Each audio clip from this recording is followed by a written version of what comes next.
ಗುರುರಾಯರ ಅನುಗ್ರಹ ಅಷ್ಟು ಸುಲಭವಾಗಿ ಎಲ್ಲರ ಮೇಲೂ ಸಿಗುವಂಥದ್ದಲ್ಲ. ಯಾರು ಭಕ್ತಿ ಶ್ರದ್ಧೆಯಿಂದ ರಾಯರನ್ನು ಪೂಜೆ ಮಾಡುತ್ತಾರೋ ಅವರಿಗೆ ರಾಯರು ಎಂದಿಗೂ ಕರುಣಿಸುತ್ತಾರೆ.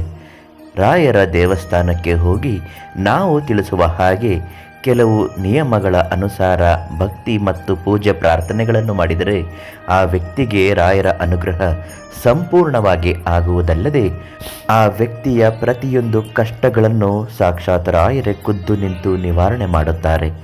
ರಾಯರಿಗೆ ಯಾವ ರೀತಿಯಾದಂತಹ ಪೂಜೆ ಪುನಸ್ಕಾರಗಳನ್ನು ಮಾಡಿದರೆ ಅವರ ಅನುಗ್ರಹ ಹೇಗೆ ಸಿಗುತ್ತೆ ಪ್ರತಿಯೊಂದು ಮಾಹಿತಿಯನ್ನು ಇವತ್ತಿನ ಕಾರ್ಯಕ್ರಮದಲ್ಲಿ ನಿಮಗೆ ತಿಳಿಸ್ಕೊಡ್ತೀನಿ.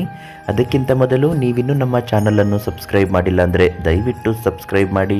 ನಿಮ್ಮ ಜೀವನದಲ್ಲಿ ಯಾವುದೇ ಸಮಸ್ಯೆ ಇದ್ದರೂ ಶೀಘ್ರ ಮತ್ತು ಶಾಶ್ವತವಾದ ಪರಿಹಾರಕ್ಕಾಗಿ ಕೊಳ್ಳೇಗಾಲದ ಮೂಡಿ ಮನೆತನದ ಪ್ರಖ್ಯಾತ ವಂಶ ಪಾರಂಪರಿಕ ಜ್ಯೋತಿಷ್ಯರುಗಳಾದ ಪಂಡಿತ್ ರಾಘವ ಶಾಸ್ತ್ರಿಗಳನ್ನು ನೇರ ಭೇಟಿಗಾಗಿ ಒಂದು ಕರೆ ಮೂಲಕ ಸಂಪರ್ಕಿಸಿ ಹಾಗೂ ನಮ್ಮ ಸಬ್ಸ್ಕ್ರೈಬ್ದಾರರಿಗೆ ಉಚಿತವಾಗಿ ಪರಿಹಾರವನ್ನು ಸೂಚಿಸುತ್ತಾರೆ. ಎಲ್ಲರಿಗೂ ತಿಳಿದಿರುವ ಹಾಗೆ ರಾಯರ ಅನುಗ್ರಹ ಅಷ್ಟು ಸುಲಭವಾಗಿ ದೊರೆಯುವುದಿಲ್ಲ. ಅದಕ್ಕಾಗಿ ಕೆಲವು ಕಠಿಣ ಪರಿಶ್ರಮದ ನಿಯಮಗಳನ್ನು ಅನುಸರಿಸಬೇಕು. ಗುರುವಾರದ ದಿನ ಬೆಳಿಗ್ಗೆ ಬೇಗ ಎದ್ದು ಸ್ನಾನಾದಿಗಳನ್ನೆಲ್ಲ ಮಾಡಿ ನೀವು ರಾಯರ ದರ್ಶನ ಪಡೆಯಲು ರಾಯರ ಮಠಕ್ಕೋ ಅಥವಾ ದೇವಸ್ಥಾನಕ್ಕೆ ಹೋಗಿ ನಾವು ತಿಳಿಸುವ ಹಾಗೆ ಮೊದಲಿಗೆ ಈ ನಿಯಮವನ್ನು ಅನುಸರಿಸಬೇಕು. ದೇವಸ್ಥಾನಕ್ಕೆ ಹೋಗುವ ಮೊದಲು ನೀವು ಕಾಲನ್ನು ತೊಳೆದುಕೊಳ್ಳಲೇಬೇಕು. ಸಾಧ್ಯವಾದರೆ ಬರಿಗಾಲಿನಲ್ಲಿ ದೇವಸ್ಥಾನಕ್ಕೆ ಹೋಗುವುದನ್ನು ಅಭ್ಯಾಸ ಮಾಡಿಕೊಳ್ಳುವುದು ತುಂಬ ಒಳ್ಳೆಯದು. ಆದರೆ ಯಾವುದೇ ಕಾರಣಕ್ಕೂ ತಿಂಡಿಯನ್ನು ತಿಂದು ದೇವಸ್ಥಾನಕ್ಕೆ ಹೋಗಬೇಡಿ. ಮೊದಲು ಉಪವಾಸದಿಂದ ಇದ್ದು ಬರಿಗಾಲಿನಲ್ಲಿ ದೇವಸ್ಥಾನಕ್ಕೆ ಹೋಗಿ ದೇವಸ್ಥಾನದ ಮುಂದೆ ನಲ್ಲಿಯಲ್ಲಿ ಪಾದಗಳನ್ನು ತೊಳೆದುಕೊಂಡಾದ ನಂತರ ರಾಯರ ಮಠದ ಒಳಗೆ ಬಲಗಾಲಿಟ್ಟು ಪ್ರವೇಶ ಮಾಡುತ್ತಿದ್ದಂತೆಯೇ ರಾಯರನ್ನು ನೋಡಿ ನಮಸ್ಕರಿಸುತ್ತಾ ಮನಸ್ಸಿನಲ್ಲಿರುವ ಕಷ್ಟಗಳನ್ನೆಲ್ಲ ಹೇಳಿಕೊಂಡು ಹಣಕಾಸಿನ ಸಮಸ್ಯೆ, ಸಾಲಬಾಧೆ ಮತ್ತು ಮನೆಯಲ್ಲಿ ವಿನಾಕಾರಣ ಜಗಳ ತೊಂದರೆಗಳು ಆಗುತ್ತಿದ್ದರೆ, ಮಾನಸಿಕ ನೆಮ್ಮದಿ ಇಲ್ಲದಿದ್ದರೆ ಎಲ್ಲವನ್ನೂ ಬೇಡಿಕೊಂಡು ಒಂದು ಪುಟ್ಟದಾದ ತಟ್ಟೆಯ ಮೇಲೆ 2 ಮಣ್ಣಿನ ದೀಪವನ್ನು ಹಾಗೂ ಎಣ್ಣೆಯ ಬದಲು ತುಪ್ಪವನ್ನು ಅದಕ್ಕೆ ಹಾಕಿ ತುಪ್ಪದ ದೀಪವನ್ನಾಗಿ ಮಾರ್ಪಡಿಸಿಕೊಂಡು ಗರ್ಭಗುಡಿಯ ಸುತ್ತ 3 ಅಥವಾ 5 ಅಥವಾ 7 ಬಾರಿ ಪ್ರದಕ್ಷಿಣೆಯನ್ನು ಹಾಕಬೇಕು. ಪ್ರದಕ್ಷಿಣೆ ಹಾಕುವಾಗ ಹೆಜ್ಜೆಯ ಮೇಲೆ ಹೆಜ್ಜೆಯನ್ನಿಟ್ಟು ಪ್ರದಕ್ಷಿಣೆ ಹಾಕಬೇಕು. ಅದನ್ನು ಹೆಜ್ಜೆ ಪ್ರದಕ್ಷಿಣೆ ಅಂತ ಕರೀತಾರೆ.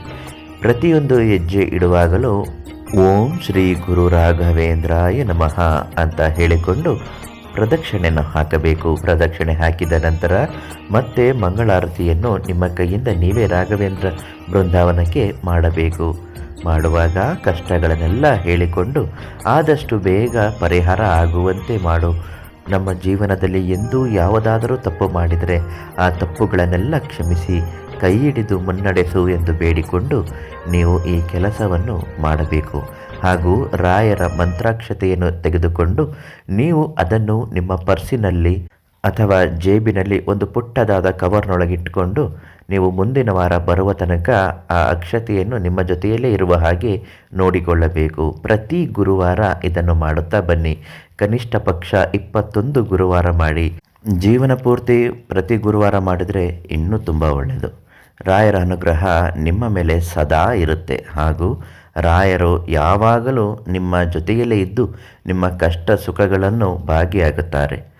ಜೀವನದ ಯಾವುದೇ ಸಮಸ್ಯೆಗಳಿದ್ದರೂ ಶಾಶ್ವತವಾದ ಪರಿಹಾರವನ್ನು ಪಡೆದುಕೊಳ್ಳಬೇಕು ಅನ್ನುವುದಾದರೆ ಕೊಳ್ಳೇಗಾಲದ ಪ್ರಖ್ಯಾತ ಮನೆತನದವರು, ಜ್ಯೋತಿಷ್ಯಕ್ಕೆ ಹೆಸರಾದವರು ಪಂಡಿತ್ ರಾಘವ ಶಾಸ್ತ್ರಿಗಳನ್ನು ಒಮ್ಮೆ ಸಂಪರ್ಕಿಸಿ. ಎಲ್ಲ ಸಮಸ್ಯೆಗೂ ಪರಿಹಾರ ಮಾರ್ಗದರ್ಶನ ಮಾಡುತ್ತಾರೆ. ಸಬ್ಸ್ಕ್ರೈಬ್ ಮಾಡಿದವರಿಗೆ ಉಚಿತವಾಗಿ ಪರಿಹಾರ ಮಾಡಿಕೊಡುತ್ತಾರೆ. ನಾಳೆ ಮತ್ತೊಂದು ಮಾಹಿತಿಯೊಂದಿಗೆ ನಿಮ್ಮನ್ನು ಭೇಟಿ ಮಾಡುತ್ತೇನೆ. ಧನ್ಯವಾದಗಳು.